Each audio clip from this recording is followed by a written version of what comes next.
Welcome back, MTG Joe here. Today we're doing some more with the weekly meta breakdown where we look at the top performing decks on the MTG Arena ladder. This particular video will be for the standard best of 3 traditional standard format. We're going to be looking up to Mythic rank, so we're going to see which decks folks are playing a lot of and which are doing well.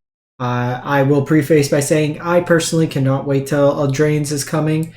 There's going to be hopefully an injection of new cards, new strategies, new archetypes, because it's a lot of black-based decks still in the format. So kind of prefacing that, the new set's dropping hopefully in a couple weeks, get that fresh injection. But we're going to go over the data from UntapedGG as well as look at the Pizzabox Open tournament series that's run 3 times a month. There's about 120 people who played in this tournament, so we'll see how that varies. And we'll look at the last week, Diamond and Mythic rank, and we're going to start by looking off, as always, with popularity of the day. So this is always kind of the preface.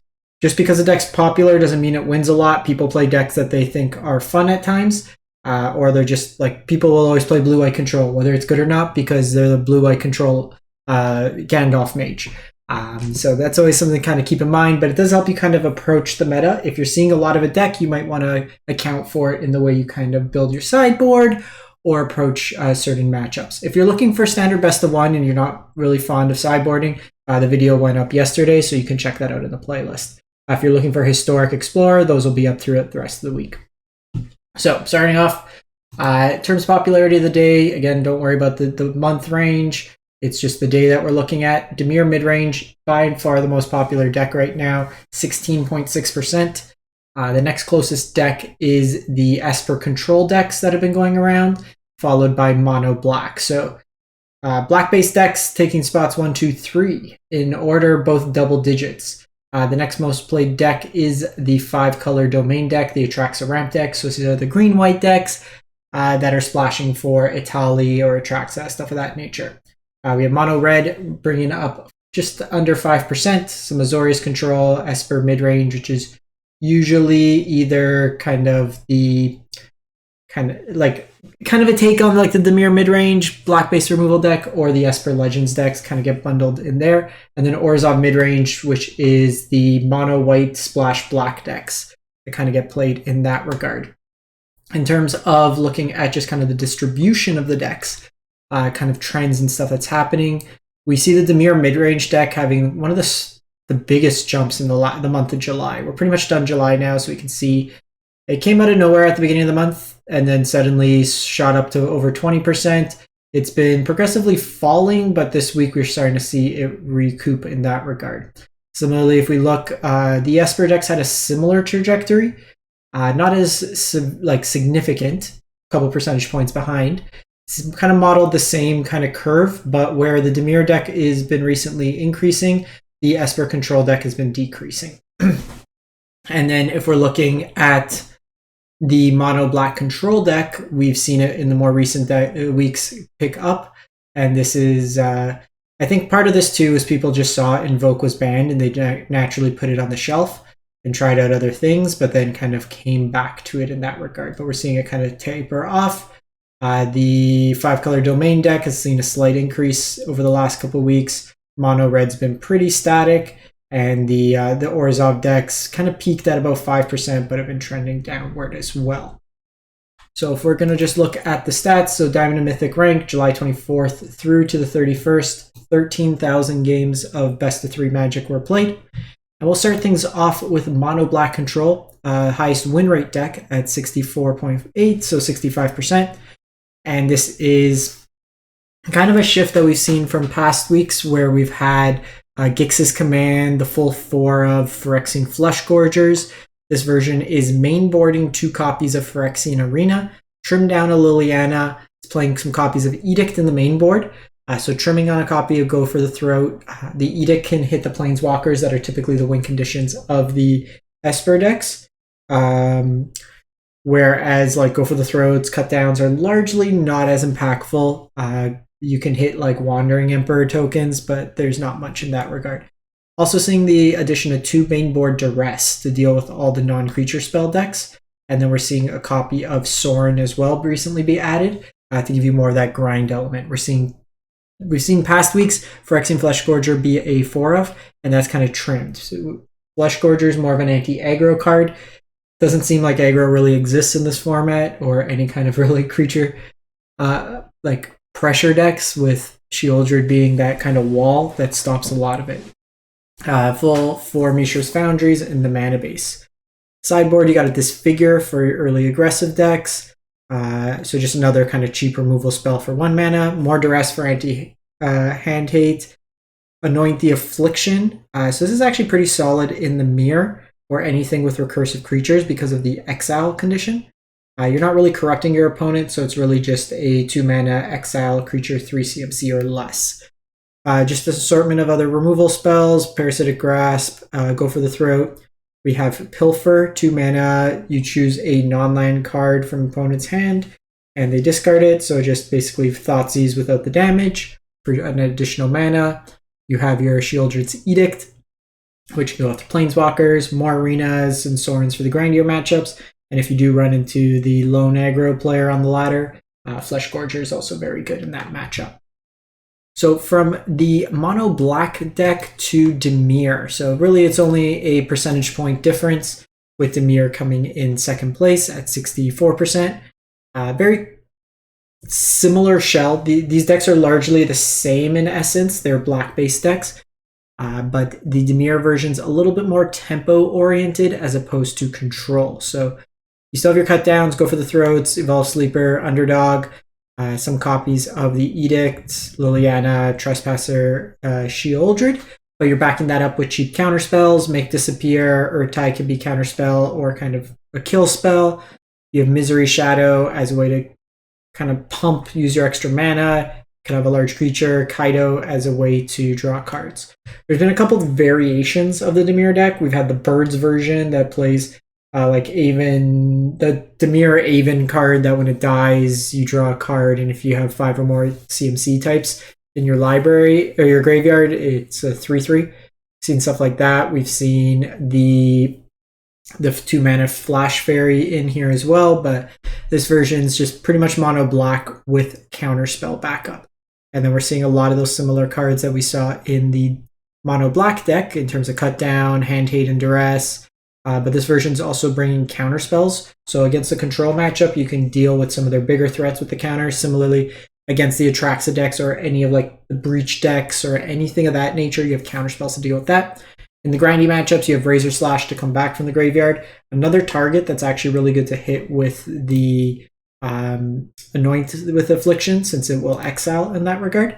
Against aggressive decks, you have Obliterator, and then you have a sweeper kind of grindy value card in Gix's Command. This version is opting to go with Myrex as the kind of utility land of choice. Mono Reds actually performed well this week. It was down in the low 50s last week or the week before when we did it. It was low 50s the last time we covered it. It's up to 63%, so had a good week, all things considered. This version's on the full 4 Invasion of Tarkirs in the main. So this will give you a shock that you can attack in, get some value, flip the dragon kind of thing. You have your 8 pieces of burn, your Swift Spears, Feldon, Bloodthirsty Flashback, full 4 Furnace Punisher's main. Decent against like Dimir and some of the other kind of greedier mana-based decks, but largely doesn't do much against like mono black per se. And then 2 Nahiri's Warcrafting main. We've seen the first 2 decks be full 4 of Sheoldred decks. Mono red does not want to deal with an active Sheoldred, so main board answers to that. And then the full 4 Mishra's Foundry in the mana base, along with 2 Sokazens, 23 lines to kind of account for there. Your sideboard, blue or white hate in Lithomantic Barrage, Glittering Bolt, Bloody Betrayal to steal opponent's big things. Then against the heavy removal matchups, you bring in Chandras, Jayas, and Kots as well. And then you have some Nahiri's Warcrafting just to deal with the additional Sheoldreds there. We'll then move to 5 color domain. So all these decks are actually like a percentage point off of each other in sequential order. So this is like the green-white ramp deck. We've seen in recent weeks the shift. So down an Ossification, down an Archangel, and then down a Sunfall, substituting those with some Courier's Briefcase, so more early ramp to get you ahead to your bigger spells. But then also it allows you late game to draw 3 cards, which is nice in this deck. You have the Depopulate, so just another early sweeper. In addition to it, and then the single copy of Wandering Emperor. Against control decks, you want to have access to more flash-based threats. You have Leyline Binding as a catch-all removal spell, and then your top end's Atraxa, Atali, and then Herd Migration. Herd Migration also could help you fix your mana base, and then gain you some life early game as well. Sideboard is Hand Hate, Blue-White Hate, some counterspell, a counterspell.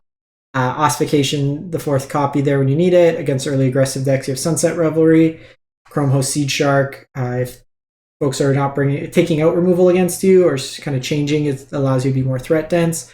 Your options to bring in the Archangel of Wrath versus the heavy aggressive decks. Another copy of Emperor, and then the counterspell heavy decks, you bring in Tyrannix Rex instead. Speaking of Esper Control, dropping down to 55%, so quite a stark drop-off in terms of playing almost 7%. If we look at the meta, this is still 12%, but the difference between Dimir and that, so 4% play difference, but nearly 10% difference in terms of win rate itself. And this deck is just miserable to play against.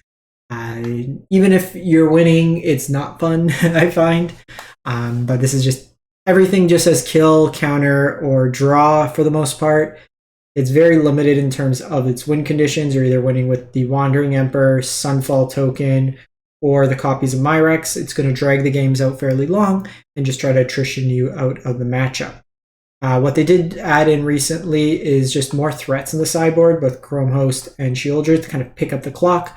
In grindier matchups, you have stuff like Siphon Insight, which lets you steal your opponent's stuff, and then helps in kind of the draw-go control matchups.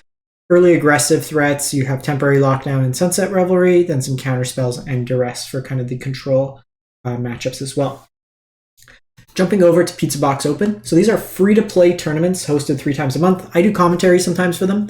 I usually get into 1 tournament a month, and I'll do top 8 commentary, but they're hosted by Hollywood Pizza, free-to-play, cash prizes, 2 standard, 1 explorer that happen every month. You can always find that on MTG Melee or Hollywood Pizza's Twitter, Discord, Twitch page. So they're really fun to play in if you have time. They're all hosted online. But we're looking at this standard tournament from the 16th. There's 119 players, and in terms of just meta distribution, the 3 most popular decks, Esper Midrange, Esper Control, Mono Black, about 14, 10%. We just look at win rates, both Esper Midrange, Esper Control perform much better in this tournament setting. The big thing with this tournament, it is open deck list. So as a control player, knowing what you have to play around going in helps you kind of decide what to mulligan, stuff of that nature, where the latter, you're sometimes going in blind game 1. So that's one factor to consider with something like this. Mono Black, which had a better performance on the ladder, is only 50% here.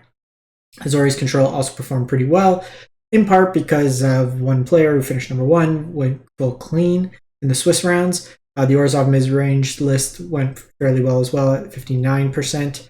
Orzhov always does pretty well in these tournaments. I think it just could be like the players that show up every week, or every kind of tournament, or just the nature of how things are oriented, but it tends to do a lot better in this tournament. There's usually at least an Orzhov player in the top 8. The Dimir deck didn't do too well, but only had 5 players, so now we're going to small sample size where the percentages don't really make too much of a difference. Like 7 and 4, it's fairly narrow in terms of that. In terms of like the overall, you can find all the deck lists here if you're interested in any of them. You can just highlight, I'll link this if you want to take a look. I do want to see like the Esper Midrange. Rakdos Breach, the Multiverse. So it probably just gets categorized as like the Legends kind of style decks. So if we look like Azorius Control 170 in the Swiss, Eyelids usually does pretty well in these tournaments. A little bit more threat dense version of like the control deck. We look at the Swiss. Did it take it off already? Okay, so it did take it off. So usually like the day after you can see the top 8 and stuff like that.